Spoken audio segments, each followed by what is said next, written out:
उसे भारत सरकार ने अपनी सहमति दी और 821 एकड़ लैंड राज्य सरकार के द्वारा उपलब्ध कराने के उपरांत एयरपोर्ट अथॉरिटी ऑफ इंडिया के द्वारा नए एयरपोर्ट के निर्माण की कार्रवाई युद्ध स्तर पर चल रही है।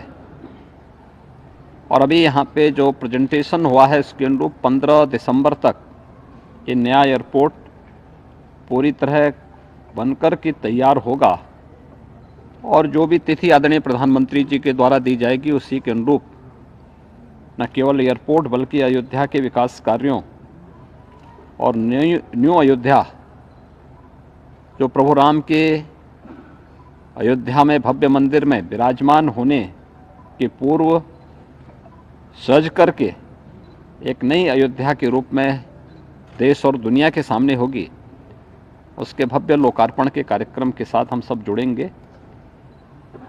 इस अवसर पर आज एयरपोर्ट के निर्माण और उसके कार्यों का निरीक्षण और समीक्षा की दृष्टि से केंद्रीय मंत्री माननीय श्री ज्योतिरादित्य सिंधिया जी और माननीय जनरल वीके सिंह जी स्वयं यहाँ पे पधारे हैं। मैं राज्य सरकार की तरफ से उनका स्वागत करता हूँ और मुझे विश्वास है कि जिस तेजी के साथ उनके निर्देशन में एयरपोर्ट अथॉरिटी ऑफ इंडिया ने इस कार्य को समयबद्ध तरीके से आगे बढ़ा करके श्री राम जन्मभूमि पर भव्य मंदिर के लोकार्पण के पूर्व अयोध्या को वायु सेवा से जोड़ने के जिस लक्ष्य को लेकर के वो चले हैं वह तिथि अब नज़दीक आ चुकी है और अयोध्या वासियों को कई प्रकार की सौगातें मिलने वाली हैं, जिसमें एयरपोर्ट के साथ ही यहाँ के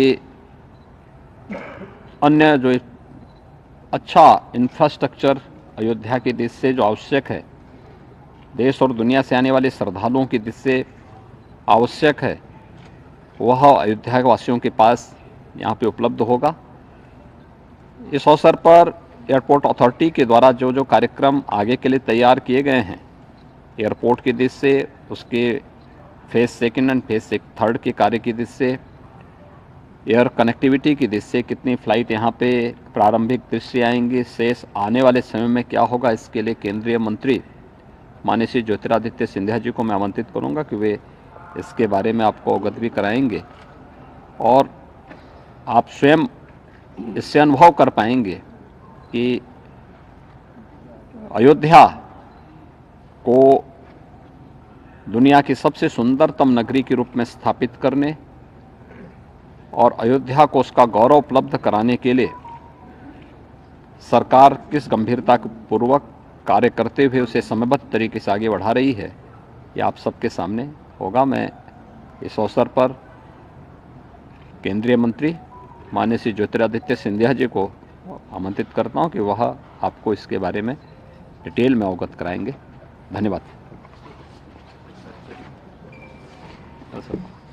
हमारे साथ यहाँ उपस्थित हमारे यशस्वी मुख्यमंत्री आदरणीय योगी महाराज आदित्यनाथ जी, जनरल वीके सिंह साहब और समस्त यहाँ के अयोध्या के हमारे सांसद महोदय, समस्त जन पदाधिकारीगण और मीडिया के सभी मेरे भाइयों और बहनों, मैं अपना सौभाग्य मानता हूँ कि आज मर्यादा पुरुषोत्तम भगवान राम की जन्मभूमि अयोध्या में इस माटी को माथे पर लगाने का एक सौभाग्य मुझे प्राप्त हुआ। मेरे लिए आज एक बहुत भावनात्मक क्षण भी है, क्योंकि इस अयोध्या की माटी के साथ मेरी आजी अम्मा का एक बहुत भावनात्मक लगाव संपूर्ण जीवन में सदैव रहा है। प्रधानमंत्री श्री नरेंद्र मोदी जी के नेतृत्व में आज भारत विश्व पटल पर अग्रसर हो रहा है।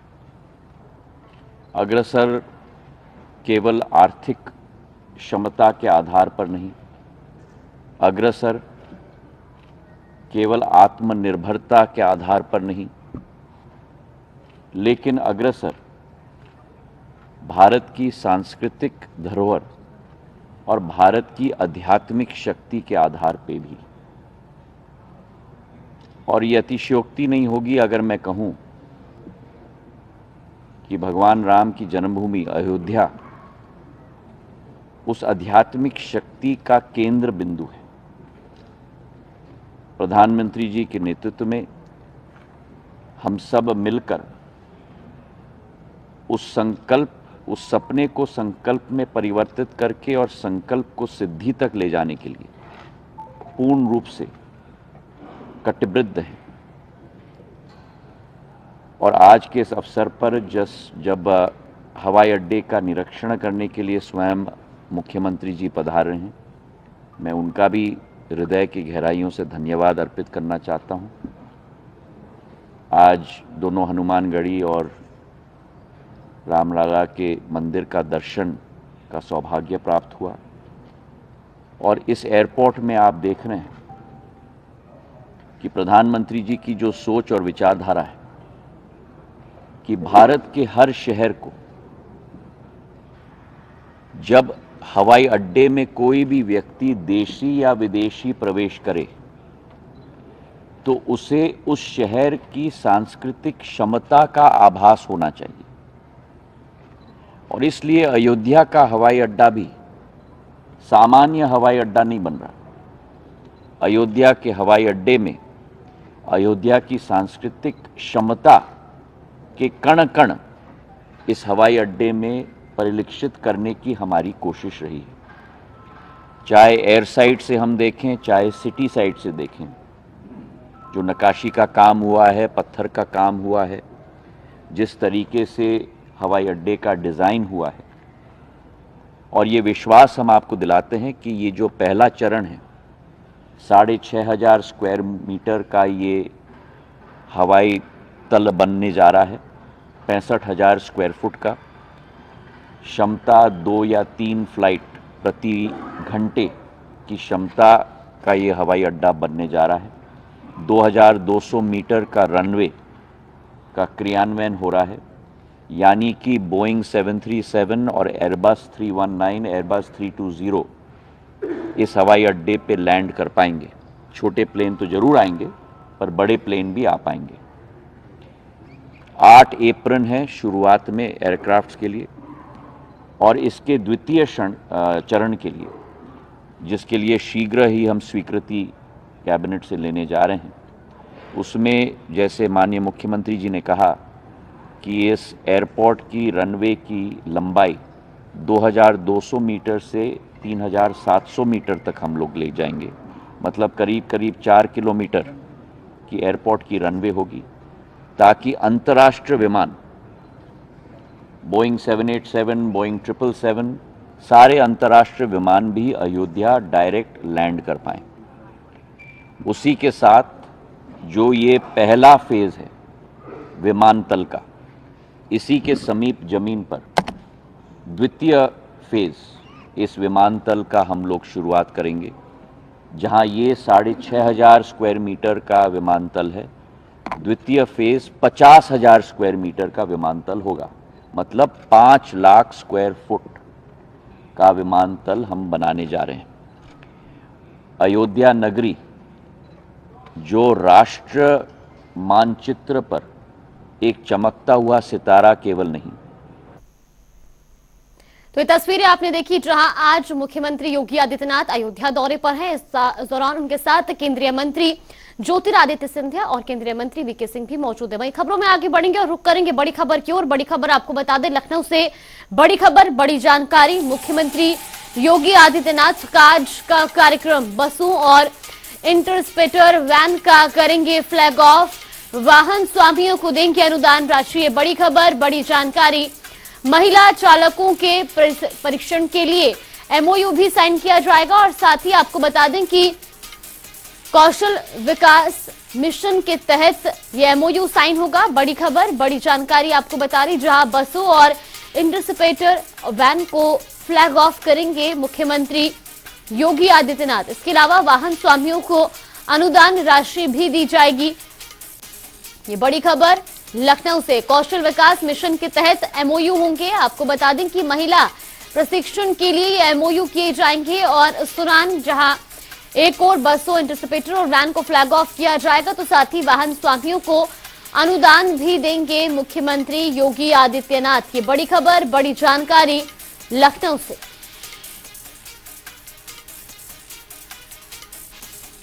मुख्यमंत्री योगी आदित्यनाथ का आज का ये खास कार्यक्रम लखनऊ में रहेगा, जहां दोपहर 2 बजे के बाद ये कार्यक्रम शुरू होना है, जिस दौरान मुख्यमंत्री योगी आदित्यनाथ इलेक्ट्रिक वाहन यानी कि वैन, इंटरसेप्टर और बसों को फ्लैग ऑफ करेंगे। इसके अलावा वो वाहन स्वामियों को अनुदान राशि देंगे। 50 बसों, 38 इंटरसेप्टर और 12 वैन को आज फ्लैग ऑफ किया जाएगा। इसके अलावा 4100 वाहन स्वामियों को अनुदान राशि देंगे मुख्यमंत्री योगी आदित्यनाथ।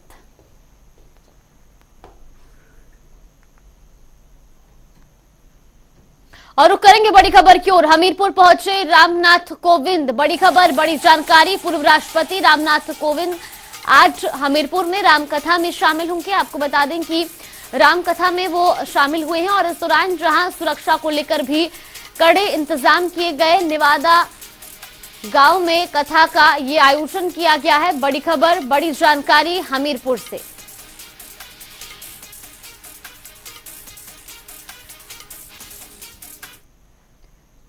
तो वहीं उत्तर प्रदेश के अयोध्या में बन रहे भव्य राम मंदिर के शुभारंभ की तैयारियां जोरों पर चल रही हैं। 22 जनवरी को मंदिर में रामलला और अन्य देवी देवताओं के प्राण प्रतिष्ठा का कार्यक्रम रखा गया है। ऐसे में रामलला की पोशाक पाकिस्तान के सिंध प्रांत से अयोध्या पहुंची है, जिसके बाद रामनगर के देवालय मंदिर में रामलला के पोशाक की पूजा की गई। 21 पुजारियों ने वैदिक मंत्रोच्चारण के साथ हिंदू रीति रिवाज के अनुसार वस्त्र को शुद्ध करने के लिए मंत्रोच्चार के साथ आरती की।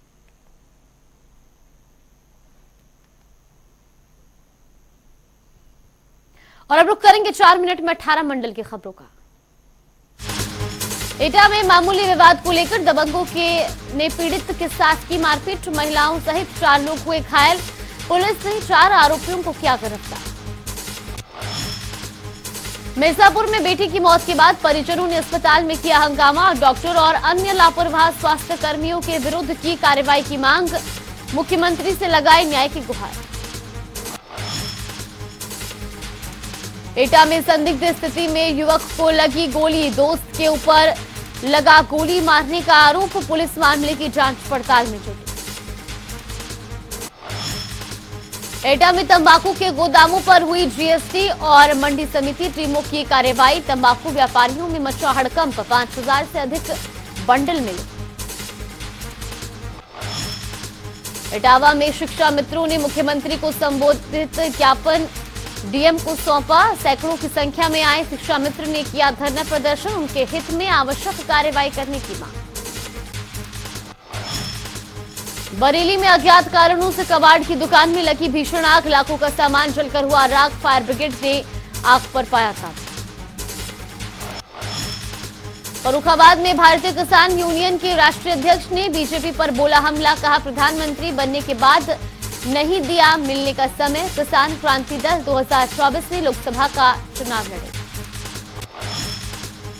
शराब तस्करों पर बलिया पुलिस की ताबड़तोड़ कार्रवाई। सुहाग पेट्रोल पंप के पास धान से लदी 2 पिकअप से 14 लाख की शराब के साथ 2 तस्करों को किया काबू। हमीरपुर में बंदूक की नोक पर 3 घरों से की लाखों की चोरी। लाखों पर किया हादसा। पुलिस चोरों की तलाश में जुटी।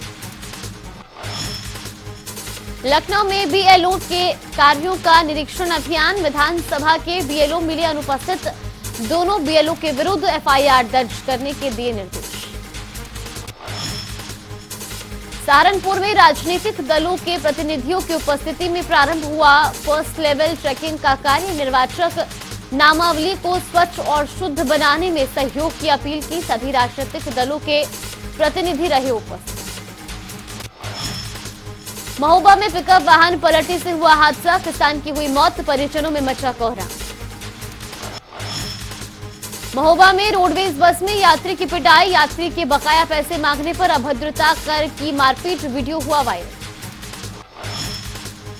आगरा में विदेशी नस्ल के कुत्ते की हुई चोरी, पुलिस के सीसीटीवी खंगालने से पकड़े गए चोर, प्रोफेसर को देखते ही रोने लगा कुत्ता।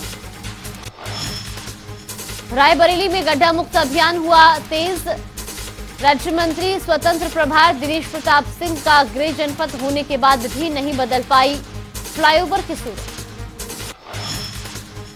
सहारनपुर में 7 दिसंबर को आयोजित होगी मॉक ड्रिल, दुर्घटनाओं को रोकने के लिए की जा रही मॉक ड्रिल।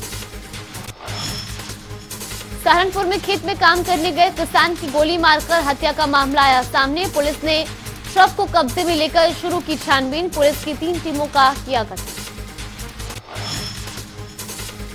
आगरा में नहीं रुक रहा अवैध खनन का कारोबार, खनन करते ट्रैक्टर का वीडियो हो रहा वायरल, पुलिस पर भी लग रहा 60 गांठ का आरोप। बीकेटी लखनऊ में होने वाली तहसील समाधान दिवस में पहुंची मंडल आयुक्त, उच्च अधिकारियों उपस्थित न होने पर जताई नाराजगी, समाधान दिवस के मौके पर आधे से ज्यादा उच्च अधिकारी थे नदारद। सहारनपुर में कमिश्नर ने शुरू कराया निर्माणाधीन यूनिवर्सिटी में स्कूल, 80 मजदूर परिवारों के बच्चों की शिक्षा को मिलेगा लाभ। कुशीनगर में युवक का शव मिलने से सनसनी, शव को कब्जे में लेकर जांच में जुटी पुलिस, हत्या कर शव फेंके जाने की आशंका। कानपुर में संदिग्ध परिस्थितियों में फंदे से लटकता मिला युवक का शव, सूचना मिलने पर मौके पर पहुंची पुलिस, मामले की कर रही जांच। प्रयागराज में डोली उठने से पहले युवती की उठी अर्थी, पुलिस ने शव को कब्जे में लेकर पोस्टमार्टम के लिए भेजा।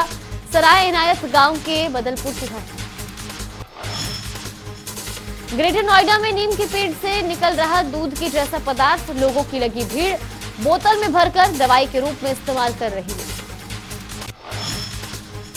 हापुड़ में हाईवे पर भीषण सड़क हादसा, तेज रफ्तार 2 कारों की हुई भीषण टक्कर, कार सवार 2 महिलाओं की मौके पर मौत, 4 घायल।